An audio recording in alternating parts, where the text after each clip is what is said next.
Not Marilyn, not Monroe. Norma Jeane Mortensen, born June 1, 1926, in Los Angeles, California, to a woman named Gladys who was not able to keep her and a father whose name she did not know for most of her life. She was placed in foster care at 12 days old.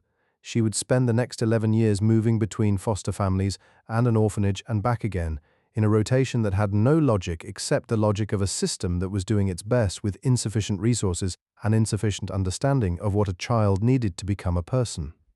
She was not Marilyn Monroe for the first 16 years of her life. She was Norma Jeane, a quiet girl, by the accounts of people who knew her then, with a stammer that appeared when she was nervous and disappeared when she was performing, which told you something important about the relationship between her and the stage that would take decades to fully understand. Marilyn Monroe was created. This is not a criticism, it is simply true, and understanding it is essential to understanding anything else about her. She was created by a studio system that was very good at taking raw material and shaping it into something the market wanted, and by Norma Jeane herself, who collaborated in the creation with an intelligence and deliberateness that the myth of the dumb blonde she eventually embodied has obscured almost completely. She was not dumb. She was one of the most careful architects of her own public image in the history of American celebrity, operating in an era when women were not supposed to be the architects of anything. This is her story, not the myth, the person. Gladys Baker, Norma Jeane's mother, was mentally ill in ways that the medicine of the 1920s and 1930s did not have adequate language for. She had been hospitalized before Norma Jeane was born and would be hospitalized again, repeatedly, in the years that followed. She was not absent from her daughter's life because she didn't care. She was absent because the illness took her in ways that caring could not overcome. This distinction matters. Norma Jeane grew up understanding, at some level, that her mother loved her and could not keep her, which is a more complicated wound than simple abandonment.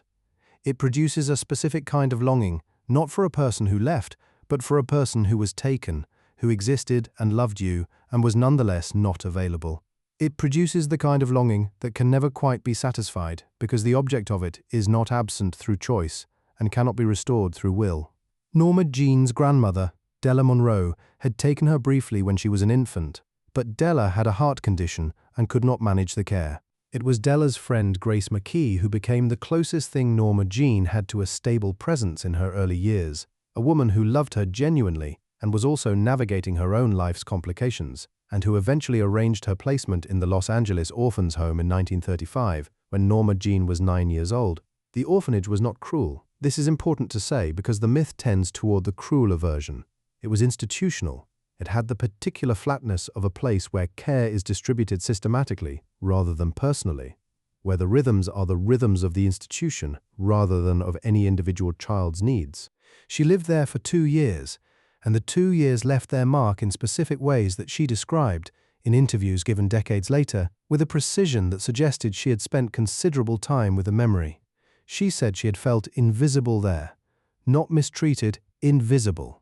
That there was a difference between being fed and clothed and supervised and being seen, and that the orphanage had provided the former without the latter, and that the absence of the latter had been its own kind of hunger. She was moved back to Grace's care in 1937, and then through several more foster placements, and the pattern of each was some version of the same thing. People who meant well, environments that were functional, the essential ingredient of being fully known by someone who fully chose her absent or unavailable. She was 16 when she married James Dougherty, a 21-year-old neighbor whom Grace had arranged the match with, partly because she was being sent to live elsewhere and needed to ensure Norma Jeane had somewhere to go. It was not a love match, at least not initially, though Dougherty said in later years that he had genuinely loved her. She was married at 16 to solve a practical problem. She had spent her entire childhood being arranged into solutions for other people's practical problems. The war changed things. Dougherty enlisted in the Merchant Marine in 1943, leaving Norma Jeane in California while he was deployed. She went to work at a munitions factory in Burbank, painting model planes and inspecting parachutes. It was there that a photographer from the Army Air Force's 1st Motion Picture Unit came to document women working in the war effort. His name was David Conover. He photographed her on the factory floor, and when he developed the images, he understood immediately that something was happening in front of his camera that he had not planned for. She had a specific quality, not just beauty, which she had, but something more particular than beauty. A relationship with the lens that was different from the relationship most people had with it. Most people, photographed, became slightly less themselves, stiffened, performed, retreated from the camera's scrutiny. Norma Jeane, photographed, became more herself.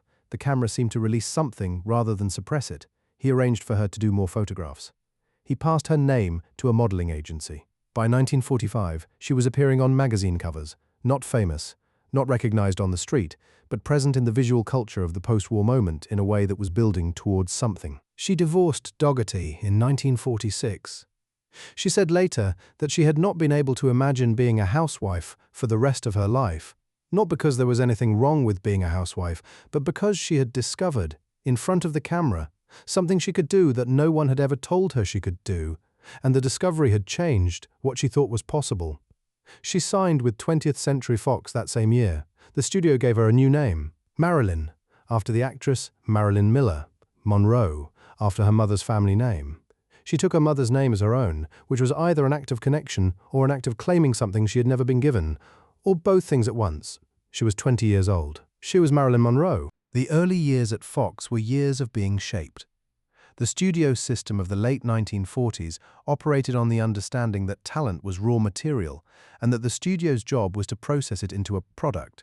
Hair color, voice coaching, acting lessons, wardrobe, name, all of it was managed by the studio, which owned the contracts and the publicity and the narrative. The actor was, in this system, a kind of employee whose job was to become what the studio decided they should become. Marilyn became a blonde. She had been a brunette. She became a blonde because the studio decided blondes photographed better for the particular quality of image they were creating, and because the specific platinum shade they chose, which was not the color of anyone's natural hair, but was the color that existed only in Hollywood, communicated something that the studio wanted to communicate.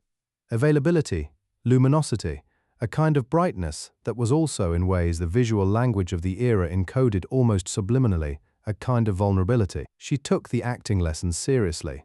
This is the part that the myth obscures most completely. The dumb blonde persona, the breathiness, the apparent vacancy, the quality of seeming to barely understand what was happening around her was a construction, and she had constructed it with great precision after studying the market for what it wanted and deciding how to give it what it wanted in a way that preserved something of herself. She was reading Dostoevsky on the set of Some Like It Hot while the studio presented her to the press as a woman who hadn't heard of him. She joined the actor studio in New York in the mid-1950s, studying under Lee Strasberg, who used the method, the technique that required actors to access genuine emotion from their own experience rather than performing it externally. Strasberg said, in interviews given after her death, that she was one of the most talented students he had ever taught, that she had a natural connection to her own emotional experience that most actors spent years trying to develop, that she was not performing vulnerability, she was accessing it, genuinely from a reservoir that was very deep and very real. The people who worked with her knew this.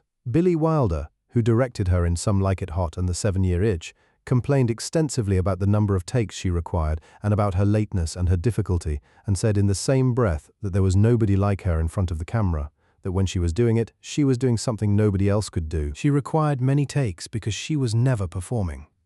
She was trying to find the real thing, and the real thing did not always come on the first attempt. The real thing was harder than the performance. She married twice more after Dougherty, Joe DiMaggio in 1954, Arthur Miller in 1956.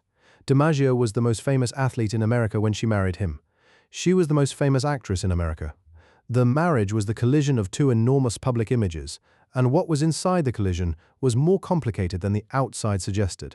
DiMaggio loved her with a possessiveness that was genuine and suffocating in equal measure. He did not like the public Marilyn, the one who stood over the subway grate while her skirt blew upward, the one whose image appeared on the side of buses and in the windows of stores, the one that millions of people believed they had a relationship with. He wanted the private Norma Jeane. The problem was that the private Norma Jeane and the public Marilyn were not fully separable, even to Marilyn herself, and the attempt to separate them created a pressure that the marriage could not sustain. They divorced after 9 months. DiMaggio never stopped loving her. He arranged her funeral after her death and sent roses to her grave 3 times a week for 20 years.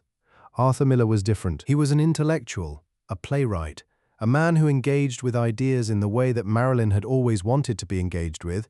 She had been reading serious literature and attending lectures and educating herself with the systematic determination of someone who understood that the image the studio had made of her was not all she was. Miller saw the real intelligence. He was attracted to it. He loved her. She believed, for the right reasons. The marriage lasted 5 years and produced, among other things, The Misfits, the film they made together in 1961, written by Miller, which was the last completed film Marilyn made. It is one of the finest things she ever did on screen, a performance of such raw and genuine feeling that people who watch it now, 60 years later, understand immediately that they are watching something real, that the woman on screen is not performing grief. She is grieving. The marriage had broken down during the filming. Miller had written in his notebook, a notebook Marilyn found, that he had married her hoping she would give him something she could not give him, and that he was disappointed. She read this, and something in her broke in a way that did not fully repair. She was being shaped again. She had married a man who saw her clearly and still wanted her to be something other than what she was. The pills came gradually, the way these things come. She had always had difficulty sleeping. The insomnia was documented early. She had mentioned it in interviews in the late 1940s, described the quality of the lying awake, the thoughts that would not stop, the specific exhaustion of a mind that could not find the switch. The doctors of the era had a solution for this that the medicine of the era had not yet understood as a problem: barbiturates, sleeping pills. Prescribed freely, refilled without much scrutiny, absorbed into the daily routine the way vitamins were absorbed. By the late 1950s, she was also taking amphetamines, prescribed for weight management and energy, common enough in Hollywood circles that they did not seem remarkable. The combination of barbiturates to sleep and stimulants to function is a cycle that has a momentum of its own, that requires increasing quantities of both to achieve the same effect, that builds a dependency so gradually that the person inside it often cannot identify the moment it began. She was also drinking, not dramatically, not in the way of public scenes and scandals, but consistently, in the way that alcohol becomes part of the architecture of a life without anyone deciding to make it so. She was also deeply, persistently, structurally lonely. This is the thread that runs through everything: the foster homes, the orphanage, the marriages, the studio, the fame. The loneliness was not circumstantial. It was not the loneliness of being physically alone, which she often was not. It was the loneliness of someone who had never, since the earliest days of her life, had the experience of being fully held, known and accepted, and chosen by someone who was reliably present. She had achieved the thing that the culture told her would fill the longing. She was the most famous woman in the world. She was desired by everyone. She had married men who loved her, had friendships that were genuine, had the admiration of the people she most admired. It did not fill the longing. The longing preceded fame and was deeper than fame could reach. She had begun psychoanalysis in the early 1950s, and she engaged with it seriously. She was one of the earlier Hollywood figures to pursue therapy as genuine self-examination rather than fashion accessory, and her engagement with it was earnest and persistent. She saw multiple analysts over the years. She talked about her childhood in detail that suggested she understood where the longing came from. Understanding where it came from did not make it go away. The last year of her life was 1962. She was 35 years old. She had been fired from Something's Got to Give in June, after missing too many days of shooting and being too unreliable for the production to continue around her. The firing was humiliating in the specific way that public failures are humiliating, covered by the press, discussed by the industry, a confirmation of what people who didn't like her had always said about her: that she was difficult, that she was unprofessional, that the talent didn't justify the trouble. She had also, in those months, been involved with John Kennedy and then with Robert Kennedy, involvements that were real and that she had felt more seriously than was, perhaps, reciprocated.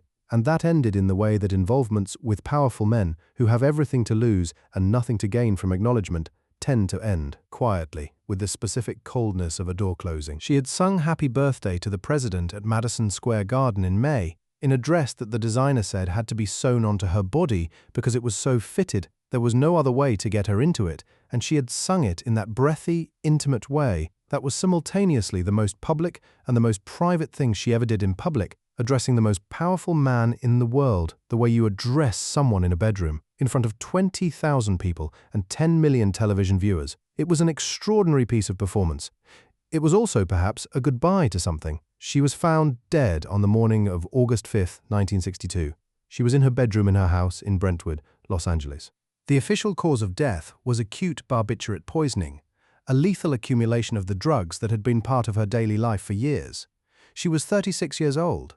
What followed her death was the mythology, the conspiracy theories which have been generated in extraordinary volume and which have never produced evidence sufficient to challenge the official finding, are, in a way, a tribute to how much people needed her death to mean something more than what it was. A woman who had been very lonely and very unwell, who had been prescribed drugs that were dangerous and had taken them for years, who had died in a way that was not dramatic or meaningful, but was simply what happened when a body absorbed more than it could survive. The mythology needed something more than this, so the mythology provided it. She became in death what she had always been in life, but more so, an image, a symbol, a surface onto which the culture projected what it needed to project. Andy Warhol put her face on a canvas in 40 different colors. Norman Mailer wrote a biography that was more about Norman Mailer than about Marilyn Monroe. Thousands of books and films and documentaries and think pieces added layer after layer over the top of the person until the person was barely visible underneath. The person was Norma Jeane, the girl who had been placed in foster care at 12 days old because her mother could not keep her, the girl who had a stammer when she was nervous, the girl who moved between homes looking for the fixed point that would make her feel that she was someone's specifically, permanently, in a way that could not be taken away. She had not found it. Fame had not given it to her.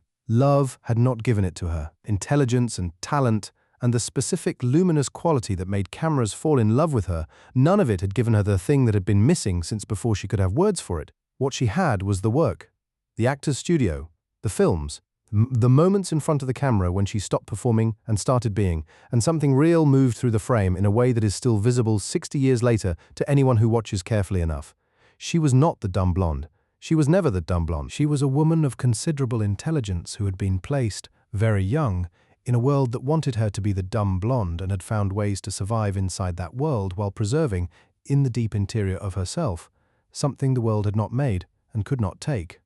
Whether she preserved enough of it to have been okay, whether there was a version of her life that ended differently, that found what she was looking for, that let Norma Jeane and Marilyn Monroe come to some kind of terms with each other, is a question that has no answer. She was 36. She was still looking.